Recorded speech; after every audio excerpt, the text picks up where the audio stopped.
Bonjour. Je vais d'abord vous dire un petit secret. Je suis sûr que vous ne le savez pas. Au fait plus, on est tanné des conservateurs.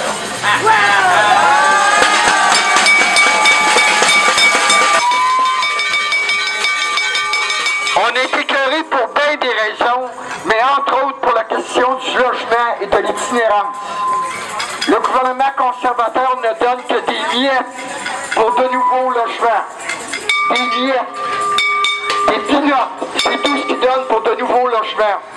Pour l'itinérance, il a reconduit un programme qui était déjà nettement insuffisant, avec un budget coupé, puis en plus en essayant d'influencer les groupes communautaires pour faire pas ce que les groupes veulent, pour faire ce que lui veut faire. Là, vous allez me dire, mais pourquoi tu... Puis en plus, les logements sociaux existants. Le gouvernement conservateur est en train de scraper les logements sociaux qu'on a déjà. Depuis 2006, il y a 44 000 logements sociaux à travers le Canada qui ont perdu les subventions qu'ils recevaient du gouvernement fédéral.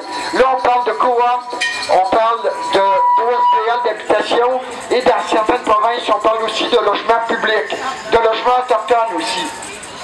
Et on sait ce qui s'en vient. On a perdu 44 000 qui ont perdu leurs subventions, mais il y en a 586 000 à venir. Donc, les coops, les OSBL qu'on a au Québec, l'ensemble des HLM qu'on a au Québec, les logements pour les Autochtones, les logements pour les Inuits, tous ces gens-là vont perdre leurs subventions. Et ce que ça veut dire dans les coops, les OSBL qui dépendent du fédéral, ça veut dire des gens qui vont avoir des augmentations de loyer de 200-300 $ par mois. Par mois. Dans les HLM, l'effet ne sera pas le même parce que c'est le gouvernement du Québec qui est propriétaire. Mais il va quand même avoir un effet. C'est pas vrai que la perte d'argent que le gouvernement du Québec va subir n'essaiera pas d'affiler la facture au fédéral. Ça, c'est pas vrai. Donc, vous allez me dire, ben, pourquoi tu parles du Parti conservateur alors qu'on est devant les libéraux? Ben, la raison pour laquelle je parle du Parti conservateur, c'est que ce qu'on est venu demander à Justin aujourd'hui, à Justin Trudeau, c'est engage-toi une chose, à faire mieux que les conservateurs. C'est pas dur, faire mieux que les conservateurs.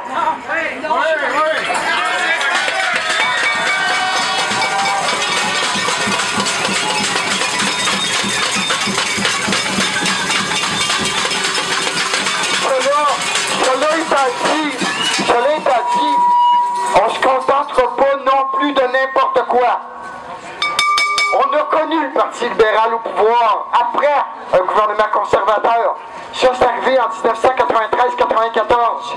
Mais ce qui est arrivé une fois rendu au pouvoir, c'est que le Parti libéral a fait exactement la même chose que le Parti conservateur. Est-ce que ça vous tente de revivre ça?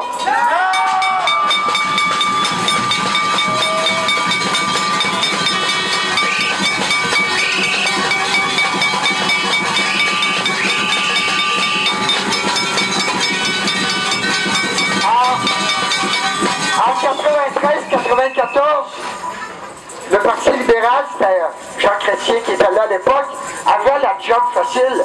Il n'avait pris aucun engagement en matière de logement social. Aucun engagement. Fait que là, cette fois-ci, ce qu'on veut être sûr, les élections, normalement, ils sont à l'automne 2015. C'est pas si loin, mais ça pourrait même être devancé. On connaît ça du gouvernement qui devance les élections, là. On est en train de vivre le scénario au Québec. Fait que, il faut déjà être méfiant. Ce qu'on veut, déjà, et c'est pour ça qu'on est ici, pendant les prochains jours, le Parti libéral va discuter de sa plateforme électorale. Ce qu'on est venu dire, c'est qu'on veut des engagements clairs, des engagements chiffrés. Ce qu'on veut, c'est des engagements pour plus de logements sociaux.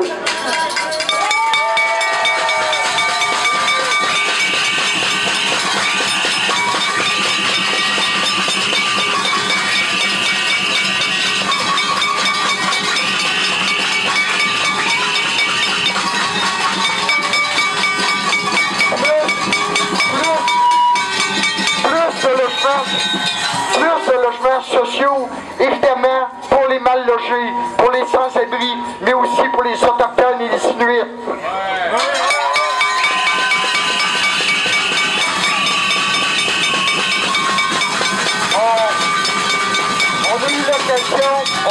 l'occasion, il y a maintenant 1 an et demi, avec la Commission populaire itinérante, d'aller au Nunavik, chez les Inuits, à Kuujjuaq. On a eu l'occasion d'aller à Lac-Simon, qui est une réserve autochtone. Dans les deux cas, on a vu c'était quoi les effets concrets des politiques du gouvernement conservateur. Ça veut dire des logements trop petits. 16 personnes qui vivent dans un logement qui est tout juste fait pour en recevoir 3 ou 4. 16 personnes. Ça veut dire un surpeuplement qui est inhumain. Ça veut dire des conditions de logement qui sont inhumaines aussi, des logements délabrés. Ça veut dire des problèmes sociaux qui s'aggravent continuellement en raison de ça. Et on est solidaires de nos frères et de nos sœurs autochtones et inuits dans leur bataille.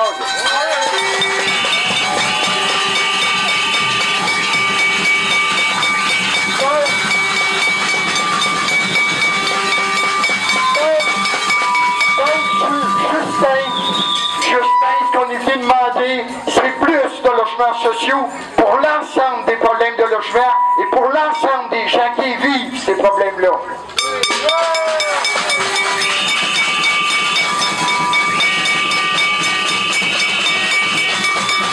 Ce qu'on est venu demander aussi, c'est que je vous disais qu'il y a 44 000 logements sociaux qui ont perdu leur subvention qu'ils recevaient du fédéral et qui sont plus aussi accessibles que par le passé.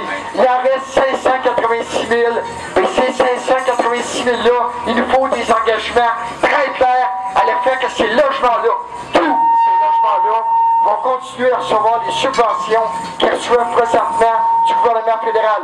Mais ça aussi, on veut que Justin dise quelque chose là-dessus.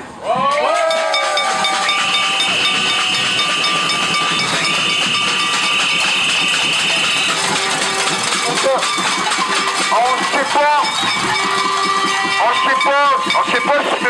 Trudeau va dire quelque chose dans son discours. Ce serait déjà une surprise qu'il dise quelque chose, là, mais en tout cas. On ne sait pas s'il va dire quelque chose à propos du logement social dans son discours.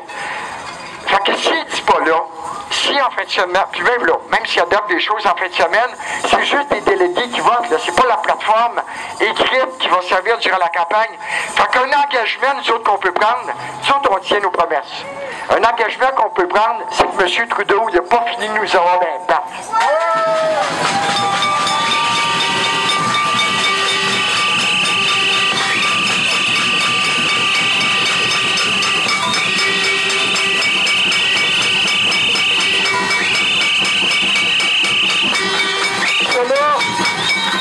Cela étant dit, il n'est pas le seul qui va nous avoir d'impact. On n'en a pas fini avec Stephen Harper. Il est encore au pouvoir. Il y a encore un autre budget devant lui. Normalement, ben c'est clair qu'on va continuer à mettre de la pression sur Harper pour proposer des gestes de dénonciation de ce gouvernement-là qui a laissé tomber les pauvres, les mal logés, les personnes itinérantes, les autochtones, les Inuits. Donc Harper, c'est pas fini non plus. Mais il y a...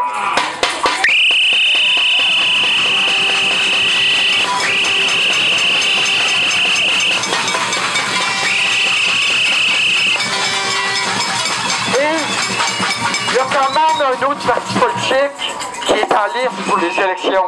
Le nouveau Parti démocratique de Thomas Mulcair, lui aussi est en liste pour les élections. Tout à l'heure, on a eu la visite d'Alexandre Boulris, qui est un des députés connus du Québec, du nouveau Parti démocratique. On le remercie d'être venu jouer du chaudron avec nous autres. Mais cela étant dit, on veut aussi des engagements clairs et écrits et chiffrés du NPD. Et ça, on les attend encore. Ça aussi, il va falloir les avoir. Et si on les a pas, ben on peut réserver des petites surprises de ce genre-là aussi au nouveau Parti démocratique du Québec.